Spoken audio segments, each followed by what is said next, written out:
Hey tout le monde, j'espère que vous allez très bien. Donc je vais vous prévenir tout de suite, cette vidéo va pas être rigolote, je vais pas rigoler dedans, simplement parce que ça va parler de l'harcèlement, notamment l'harcèlement scolaire.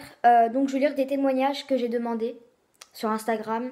J'ai interrogé, on va dire interviewé des personnes pour voir ce qu'ils en pensaient du harcèlement, s'ils étaient pour ou contre. Et après, je vais vous dire ce que je pense de l'harcèlement, tout simplement. Donc voilà, j'espère que cette vidéo va vous plaire parce que j'ai beaucoup réfléchi, parce que je savais pas du tout comment m'y prendre, quoi dire. Donc là, je vais commencer par un témoignage et après, je vais, lire les avis. Donc c'est une fille qui nous dit ça.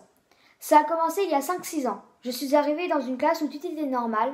4 mois après, j'ai commencé à m'intégrer jusqu'à temps que je vois le vrai visage de Nathan et Mathias. Nathan et Mathias doivent être des camarades de classe, pas très sympathiques, je pense.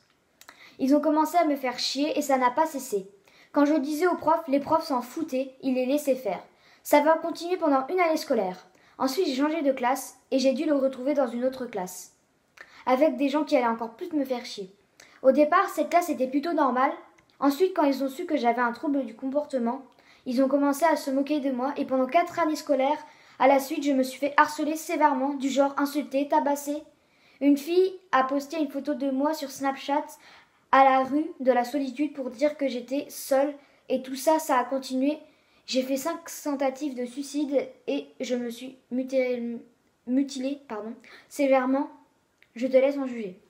Recoucou, donc du coup, ce que j'en pense, je vais dire mon ressenti. Déjà, les profs, ils devraient faire quelque chose. Parle-en à ta maman, à ton papa, à quelqu'un dont tu as confiance, je sais pas, même à tes amis, des amis virtuels, ta meilleure amie.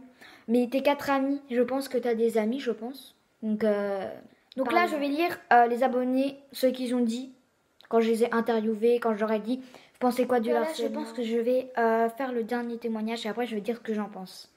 Donc, ça vient encore d'une fille, ce qu'elle pense. Les gens qui font ça, ils sont juste jaloux de la personnalité de la personne. Moi, c'est ce qui m'est arrivé. Ils m'ont dit en face, juste parce que j'ai des trucs. Et eux, ils les ont pas. Ils ont arrêté, mais je regrette énormément de choses à cause de ça. Enfin bref, les gens qui font ça, ils sont vraiment horribles de faire souffrir des personnes. Bah, je suis entièrement d'accord avec toi, encore une fois. Donc, on va passer à ce que je pense. Avec toi, personne ne mérite ça. Donc, mon ressenti. Donc, le harcèlement ne devrait pas être toléré. Je ne sais pas si vous vous rendez compte. Une sur deux personnes, dans un collège, lycée, même primaire, les gars, primaire. Vous vous rendez compte? Se fait harceler. Donc, et puis le harcèlement peut mener à des choses horribles, la mutilation, puis le suicide, les gars, le suicide. T'imagines mourir pour une personne avant de faire ça. Déjà de un, ne le fais pas, mais avant de faire ça, pense à tes proches, ta maman, ton papa, ta meilleure amie, tes amis, je sais pas, ta famille, tout simplement. Déjà, je vais vous demander